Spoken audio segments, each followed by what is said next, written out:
every time. I know I'm repeating myself, but I want you guys to get this to be a drill. I'm not grabbing him. I'm not reaching up. I'm not putting myself in. I'm in a perfectly defensive position. She grabs my head.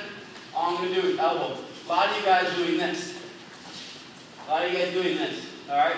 If he has any strength in this arm, he's not going to let me windmill his arm up. Resisting. Don't let me do this. All right? Keep it up. So when we collar tie, we're going to go over collars. Collar tie, my elbows in his sternum. Elbows in his sternum. If I'm going to collar tie somebody, collar tie is a defensive position. It's not a setup. Collar tie is defending. If I'm up by 2 points and there's 10 seconds left, I might collar tie, but I'm going to put my elbow in his sternum. So that way he can't shoot through it. I still don't feel that comfortable because he can elbow me off. All these setups are showing. But if you guys collar tie me, elbow, good.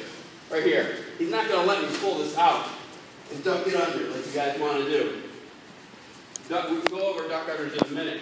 But that's not, this is not how the move's done. I want you guys, his elbow's in my sternum, I'm going to put his elbow to the mat. It's never coming out. I'm just level changing, put him to the mat. Right here. This is how it happens in the match. See how sharp that level change is too? Like you really drop your hips on it. I go from a good stance to a level change. That's why I started in progression this morning. I wasn't just doing this. I'm okay with you guys going slow, but I'm not okay with you guys not level changing.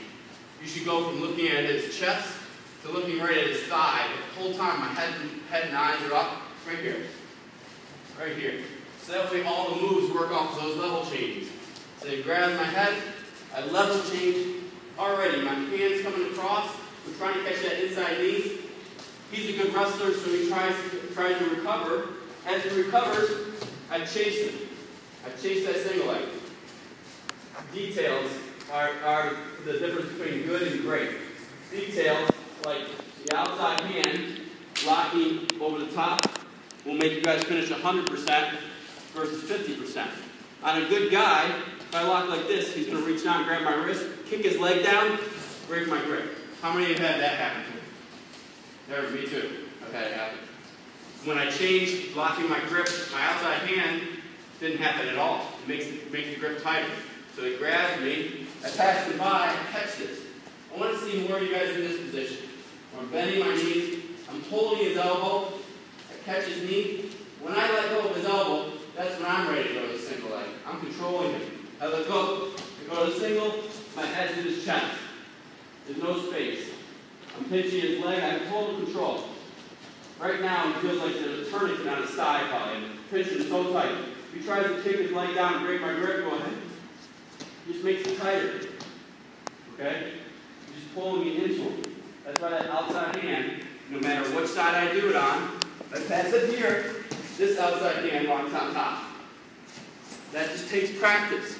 The outside hand always locks on top here. My head is in his chest. I'm standing him upright so he can't be in a good stance. I'm still in a good stance here. From here, all I do is I shuffle to try to trip that outside leg. And as he hops over my foot, because he's a good wrestler, he hops, I bring it up to my armpit.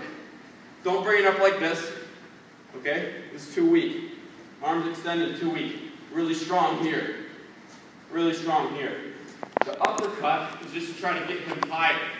Sometimes when I grab elbow off here, as I go to my single into my armpit, sometimes I do this simultaneously and it lifts him right up off his feet. Okay? So all at the same time. The big move.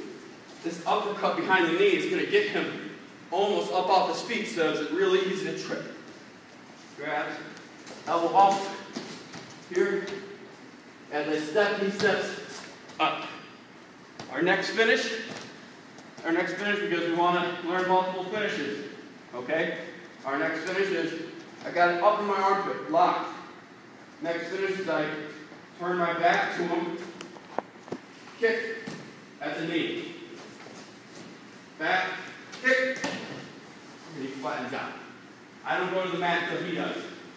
I don't want you guys falling to the mat and then your partner falling. He should fall and then you cover. Grab me here, elbow off, inside hand, look how I put so much weight on that side. I decide when I go to the single.